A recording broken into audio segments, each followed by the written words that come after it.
Hi, this is your instructor Yüksel Günal. In this lecture, we're going to discuss the application that I just demoed. Please watch the demo video first before you get to this. Now, I'm not going to re-implement this application in this video lecture. It takes a long time. I already implemented it. It's really not that important to redo that because most of the things that I will demo, I demoed before.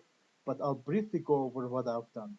Now, there are three activities that I created. This is the main activity that I want to show you. Then there will be a secondary activity that will be the mortgage repayment summary. And the third activity will be emailing the results. Now, let's start with the first one. As you see, and this is not the virtual device, by the way. It looks like the virtual device. Virtual device, I'm running it elsewhere. This is the virtual device. Okay, I'll take it out of the view because we're not going to be using the virtual device. Now, um, as you know, the activity is created by right-clicking on app, then you choose new, and then you go activity, and I selected empty activity. That's how I started. I'm not going to do that again. Once I have it, I have an empty activity, and then if you recall from the previous lectures, I drag and drop from the palette. Okay, there are a bunch of widgets, UI widgets, so-called. There are layouts, there are text widgets, buttons, etc. We haven't covered the rest, but I'll have a specific lecture to go over all these widgets, and we'll see how those work. For now, until now, we're just working with text field and edit field and buttons. Those are the UI widgets and, of course, layout that we're working with. Now, what I've done is that um, the very first UI widget I introduced was, or UI element I introduced was linear layout and vertical. I had a vertical layout such that home value and the text field to be entered uh, would be at the top. Then down payment and next with the down payment value would be the next element, next two elements. Interest rate and its value, interest rate label and its value would be the next, etc. So 1, 2, 3, 4, 5 sets of elements uh, would fit in this vertical linear layout.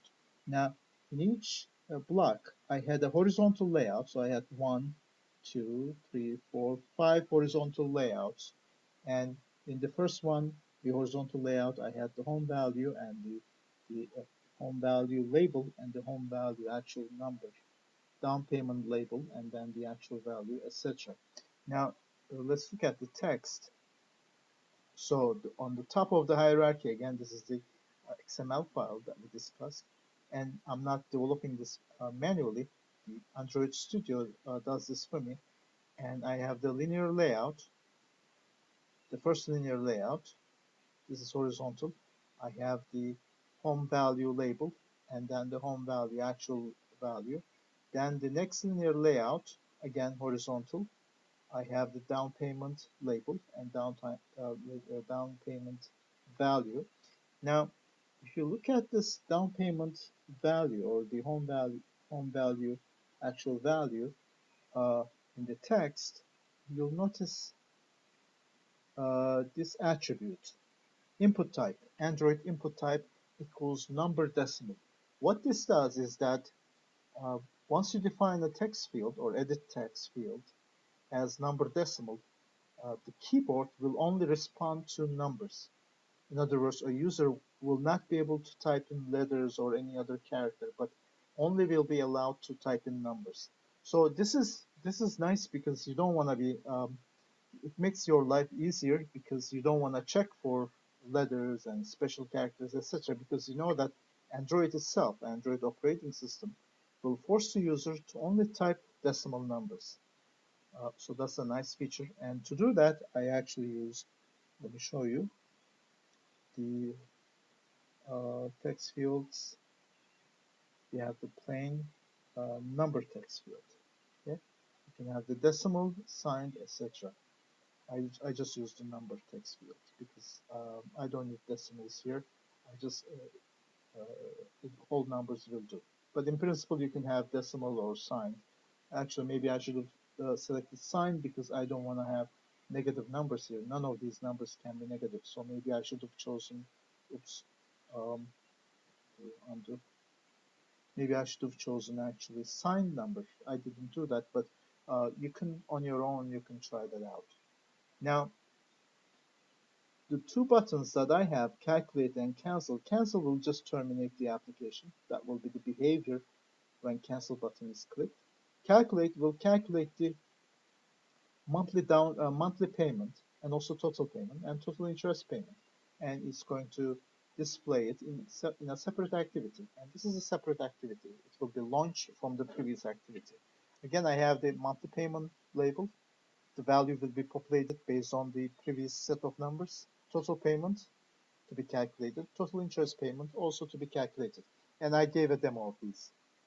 Now, if you click recalculate, the application will take you back to the previous panel, which is this panel. Okay, so we're going to see how that's implemented. If you click email, the third activity will be opened, and the task that I assigned to the activity, again, an activity is a specific task. That's the definition of activity in Android speak. Uh, Try to design your activities, a single activity, to perform a particular task. For instance, the particular task that this activity is performing is to display the mortgage repayment summary information, what the monthly payment is, what the total payment is, etc. Now, the last activity, email activity, will just bring this screen, and it'll have two buttons, send and cancel. When you cancel, it's going to go back to the previous panel or previous activity. When you click send, however, something interesting will happen and something we haven't done before. It'll launch an external application, external to the application we're developing, an external application that exists in your Android device. And in this particular case, it's going to be the email application. Again, when I when I click send, my application will launch the email client that's configured for your Android device. And when the user types in the email address, that email address will be populated in the actual email that you compose in the email client. And I demoed that. You can try this out once you import this application to your Android Studio. Now, I haven't introduced a lot of error checking, etc. For instance, I didn't check and added warning to users if they don't enter anything to two and click send. Actually, there should be a warning or some sort of error message. Those I didn't do because I'm not planning to submit this to Android Marketplace or anything. This is just for basic learning. Let's see how the whole thing works. Let's go back to this main activity, and the kinds of things that I'm going to show you here is how we introduce interactivity to the calculate button or cancel button for that matter, how we're going to read off a number from this text field, and how we're going to launch the next activity. Now, let's go to the corresponding Java file, mortgage parameters. So this is generated by Android Studio by default. Hopefully you have done this before. When the file is generated, by default, this Oncreate method is generated with those two lines. Okay? So what this does is it creates the activity and then it sets the content view, which is actually just the UI. What the content view means is it's just the UI, what you see on the screen when you design it. So it just builds this part. Now, we have buttons and we need to introduce interaction to these buttons. We have two buttons, so I define two buttons. One is calculate mortgage repayment button, the other is cancel button. Now, these buttons are defined in the XML file. Let's go here. XML file of the activity. As you see, they are the last two elements defined in a linear layout. One is called calculate button, the other is called cancel button. Now, how do we get a Java object out of this XML file? As you might remember from the previous lecture, is called it is done by calling findViewById method of the activity, and you give the r.id.calculate button the variable name in the XML file so that the Android OS, Android operating system, could generate a Java object called a button Java object, and then assign it to calculate mortgage repayment button variable. Now, a button needs to know what to do when it's clicked upon. To do that, we define listeners. Now, in the last two lectures, I defined the listener in this manner: cancel button that set on click listener, and in the as a parameter we have this new view.onClickListener override onClick method. So this looks a bit awkward, I should admit. I actually don't like this view. I decided to make it explicit this time, and what I'm doing here is that I define a listener class, and I'm going to show you that class is here. A listener class, I call it click listener. It takes the parameter of this, which meaning the object corresponding to this class, whichever object this is. This refers to this object, that is the object created when this activity is created. And then I have the set on click listener method. The parameter is the listener. So what I'm doing here, if you compare those two methods, this whole thing has been moved to a class called calculate mortgage payment button listener, or any other class. It's the same. It's not the same button, of course, but what I'm saying here is that rather than defining the listener in the method itself, in the method call itself, I'm moving the content of the listener to a separate class of its own, as you see, listener object, and then setting it. This is actually more readable for me, at least for me. Let's look at that class. So this is the class. It implements the view on click listener interface, just like what we have seen before. Now it takes the mortgage parameters activity as a constructor parameter, and then it implements the onView onClick method. So when a button is clicked, when this mortgage calculate mortgage button is clicked, this method gets invoked. And what I do first is that I read the values. Let's go back to the UI again. So there are 1, 2, 3, 4 values. There is home value, there is down payment, there is interest rate, there is loan term. Now let's see how I read those. The button is clicked. When button is clicked, Android OS will call this method on click, on this method. Now, the first thing I need to do is I need to find the find view by ID. Using find view by ID and the variable name, I need to find the UI element. And you see, I need to know which activities UI element I'm looking for. And now that's the reason why I'm actually building this object with this parameter. If I didn't have this parameter, I would not know which activities find view by ID I should be calling. So I'm calling the mortgage parameters activities find view by ID method, and I'm passing the home value variable. Again, this is defined in the activities XML file, and that returns me a text view. Let's go back here again. Look at the text, just to remind you what these are. So let's say I'm reading the home value, which is 200,000. How do I read it? Well, in the text file, this is the field. It is called home value. That's the variable, but it's defined in the XML file. How do I access to it from Java? Well, Android has support for it. Find view by ID methods of the activity, and this is the variable name home value, and it returns me the text view. Text view is the element. Now, text view, this is the text view, is a getText method which returns character sequence. But character sequence is not what I want. I want string. So I call the toString method, as I've done before, that returns me the string. So I have 200,000. Let's go back here. I have 200,000 as string, but I want it as a number. cannot do arithmetic with string. I need some decimal number. So what I do is there's this method in Java called uh, parse double. It will take a string and will convert it to a double value. So I have the double value now to work with.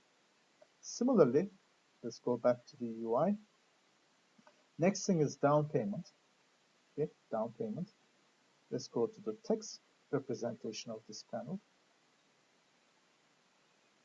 Okay, that's the down payment. The variable name is also down payment. It's number decimal. So what do I do with it? Well, again, this is the activity. I invoke the findViewById method using the down payment ID, variable ID, using the R class, r.id.downpayment. It returns the text view element. To read the actual number in it, 40,000, I first invoke getText, then I convert it to string, because getText returns character sequence. Let's actually click on it. See, it returns character sequence, but I want string. So I call the toString method of character sequence, but I cannot do arithmetic with string, so I parse it to double.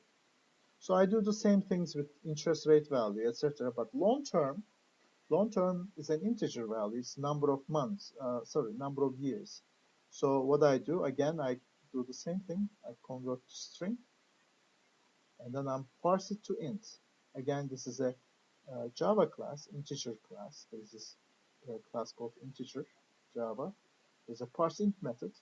What it does is it takes a string, parses it, converts it to an integer. Now, next thing is, so that's how we're reading off from the screen. Next thing is, how do I launch the, when I click on calculate button, how do I launch the next one, which is activity mortgage repayment plan, this panel. How do I launch that? Well, when I click the button, I'm already here. Again, this is the Oncreate method, right? Now, the way to create a new activity, if you recall from the previous lecture, is to use an object of the class called intent. Intent takes the current object context and what to be created. And what to be created is mortgage repayment plan activity class, where we display this. Now, I also need to pass various values to it, the home value, down payment value, interest rate, and long-term, long-term number of years. And to do that, if you recall from, again, last lecture, if you don't, please look at the lecture notes. You use the putExtra method. You give the name of the variable and the value of the variable. PutExtra takes key value pairs. This is the key. This is the value. So key, essentially variable name, and the value is the variable name. And then I start the activity, mortgage parameters start activity. Now, let's go back to here. Now cancel will just finish, terminate the application. So when clicked, it's going to call finish, and the application will be terminated. So those two are, let's close this one and that one. Textview. Now let's look at the second activity. This is the second activity. Again, we're going to launch this from the first activity using intent class, and these values will be calculated. Now let's go to that class. This will be, I'll pass this as part of the lecture, so you should have access to source code. Let's not worry about these for now, but the first thing I need to do is to calculate what the monthly payment is, what the total payment is, etc. So I first get the parameters from the intent. So I call getIntent, get double extra, and I get the home value.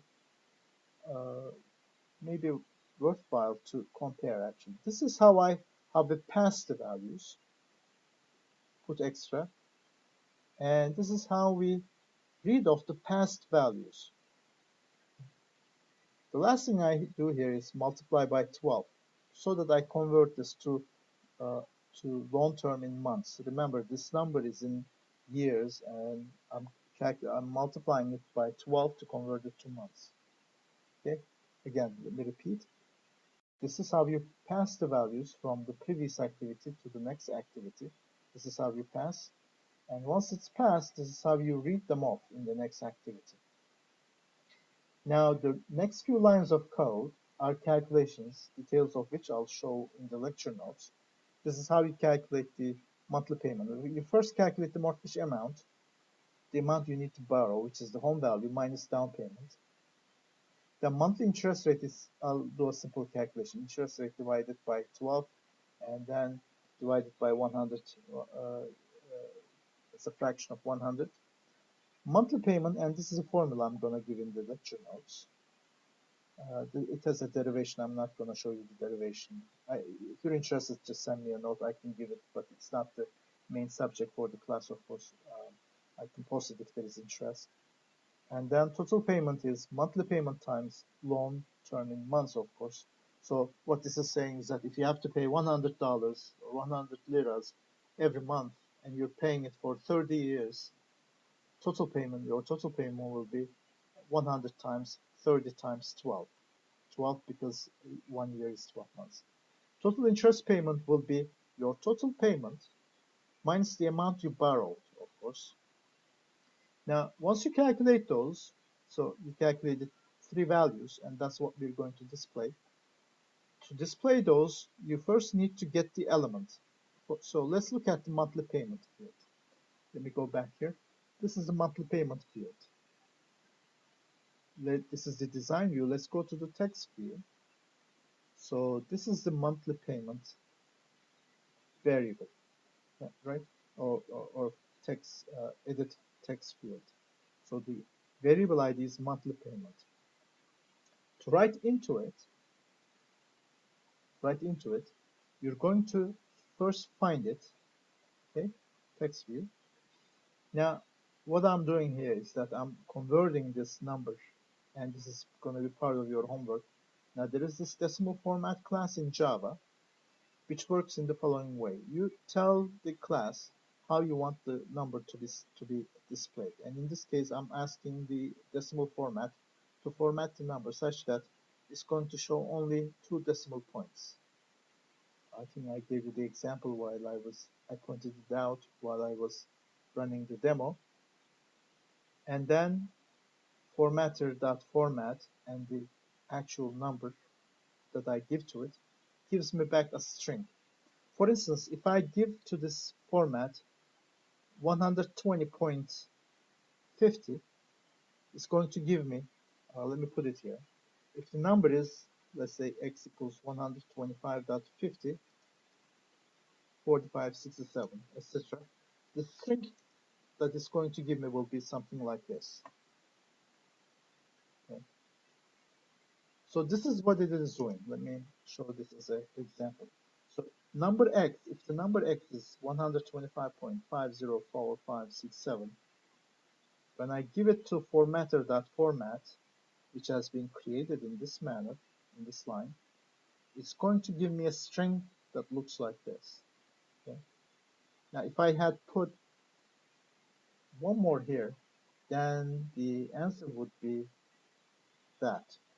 So depending on how you want your number to be formatted, decimal format will format it for you.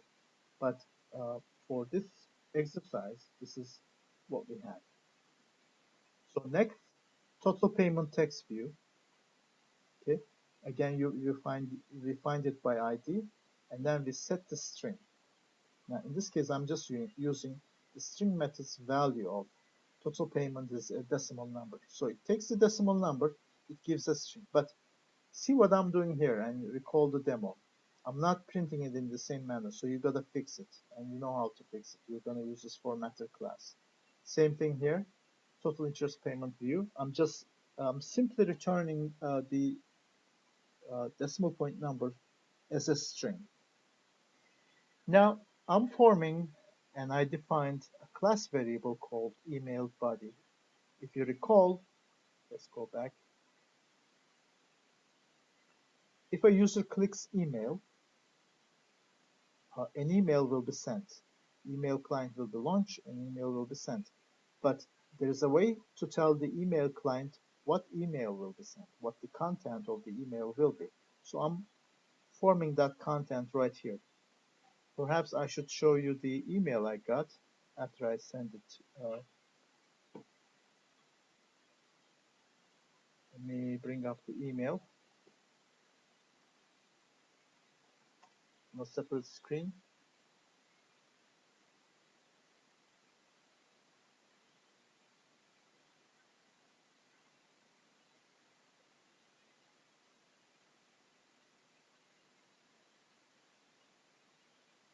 Bear with me for a second.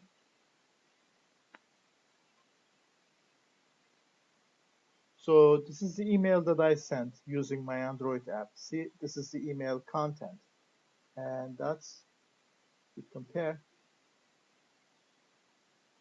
that's where I'm building it, right? You see this? This is the email, and this is how I'm setting it. Okay?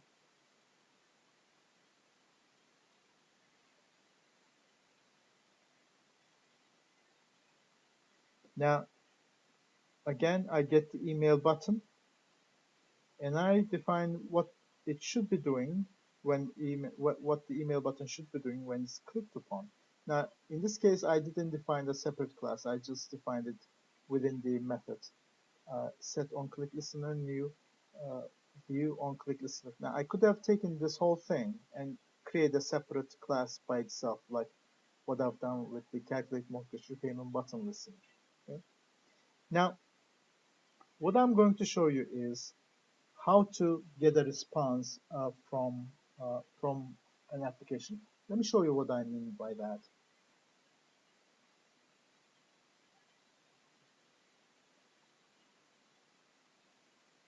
This is our application. Let's calculate. Now let's click email. So when I click email, I got a new activity. Now if I click cancel, see what's going to happen. It says sending email was canceled. So I got a response back. So what this panel got from the email panel was that email was not sent. It was actually canceled. So when this is clicked, how does the previous activity know that email was not sent? Well, this is what I'm going to show you. To do that, this is what you do. First of all, you do not start the activity by calling start activity. Remember, usual way to start an activity, new activity, was this, start activity. I'll comment it out. Rather than doing that, you'll do start activity for result, and you'll still pass your intent object, but then you'll also pass a code, email sent return code.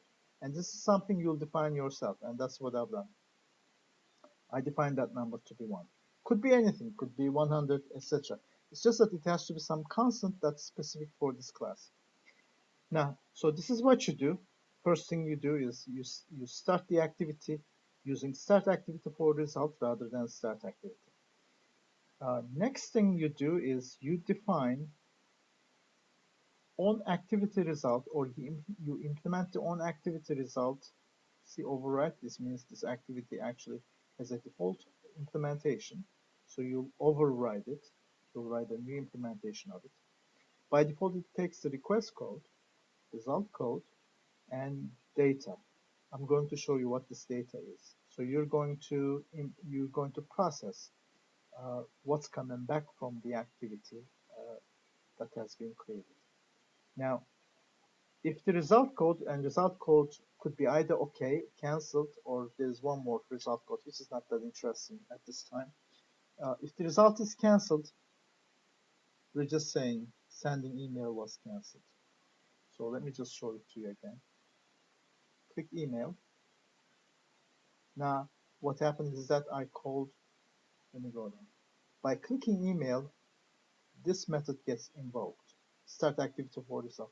Now when I click cancel, something happens in that class, which I'll show.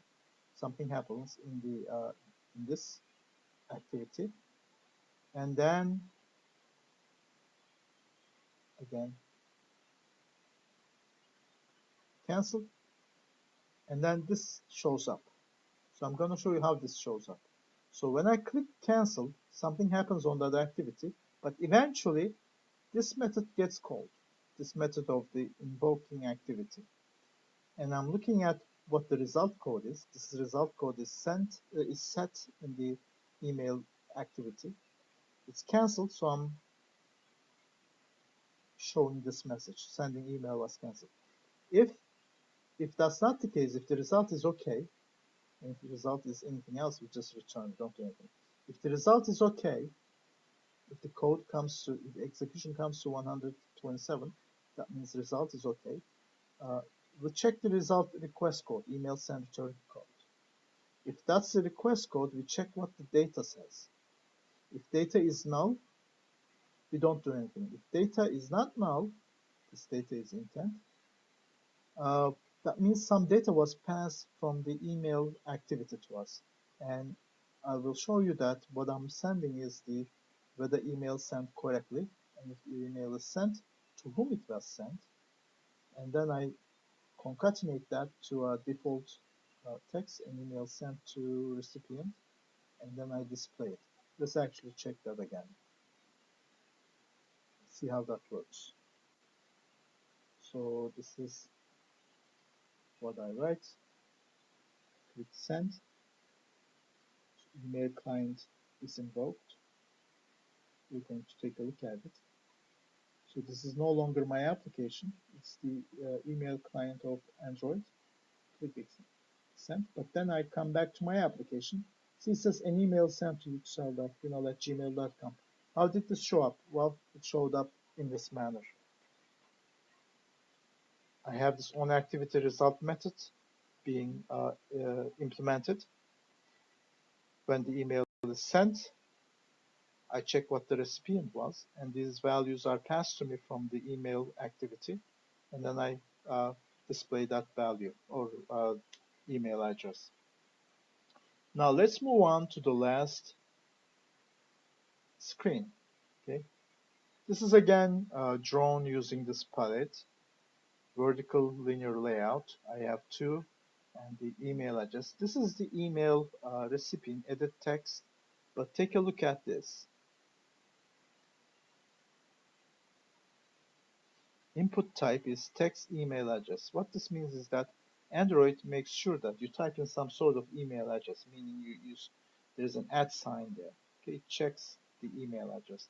Now, there is subject, and I auto-populated it with mortgage repayment info. A user could change that. And then when it's clicked send, this is important, and this is the next thing I'm going to show. My application will launch the email client of the Android device you're running. If it's clicked, cancelled, and then we'll come back. Let's see how that happens.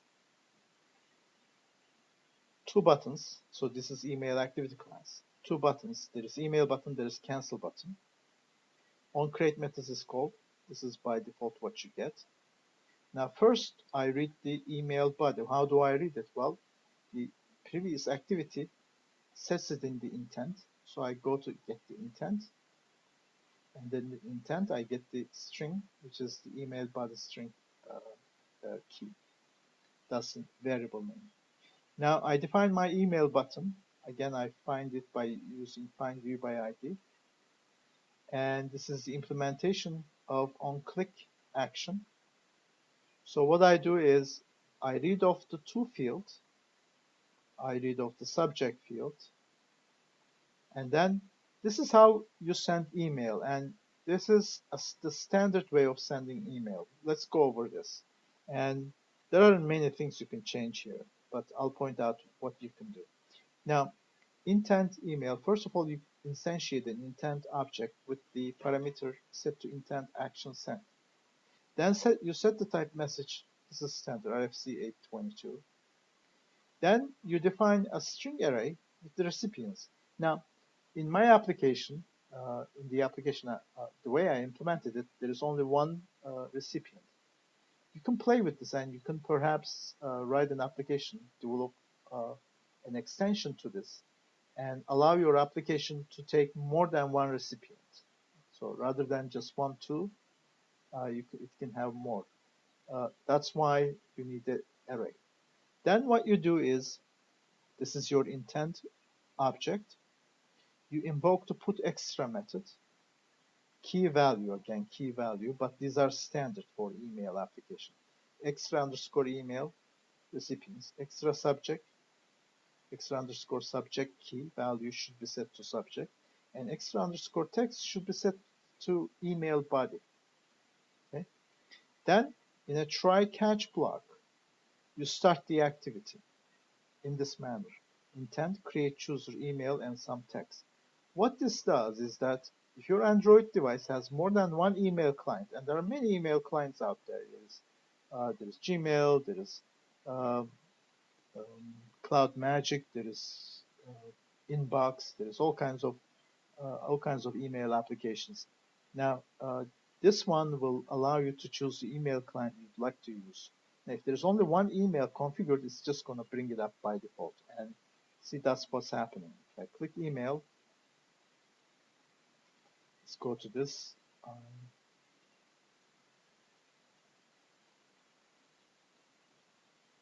If I click send, okay, let's follow the code. If I click send, what's going to happen is that, okay, let's follow it. When I click send, execution will hit this set on click listeners on click method. Okay, and it's going to read the to field, which is this. It's going to read the subject field, which is this, and it's going to instantiate an email intent, set the type, and put in these parameters like recipients from to, subject from the subject, email body pass from the previous intent, and then we'll start the activity. So let's do this. So right here, it started the activity, okay, right here. And see what happened. It set the to from what I typed in, it set the subject from what the subject was in my application, and this is the email body. Now if I click the send button, it's going to send the email. Let me use the back button. So I get back to my application.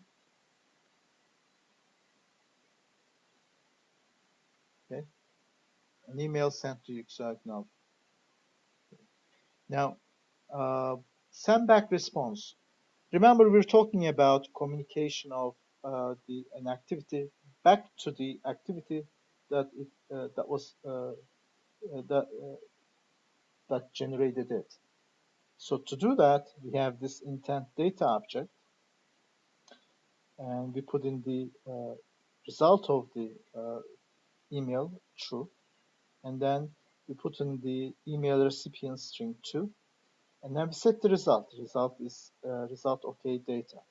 Now, if there's a problem, an exception, we'll catch it here and we print the result. But this is how we sent it back. I mean, send back the data and the result to be captured by the previous activity, which was this mortgage payment plan activity, which will process what's being sent here on activity result. Now, if this point is not clear, please go back to your lecture notes. But let me repeat it again here. Passing information back and forth between two activities.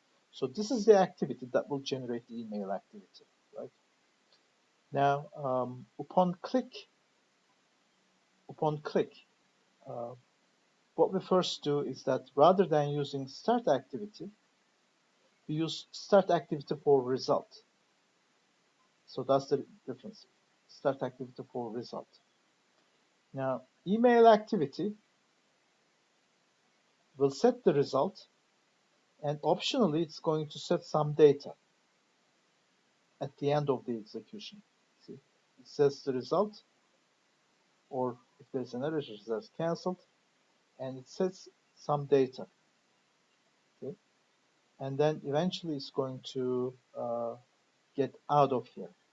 Oh, by the way, when cancel is clicked, you see that I'm setting the result to result canceled, and then I'm calling email activity this on back press. So cancel has the same result as pressing the back button in Android. So going back to passing data to the previous activity, this is what we do. Now let's go back to the previous activity.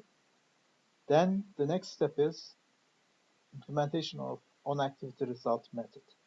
And we check the result code, we check the request code, and then we display the messages accordingly. Okay, that's all I wanted to cover. If you have questions, please ping me, send me an email.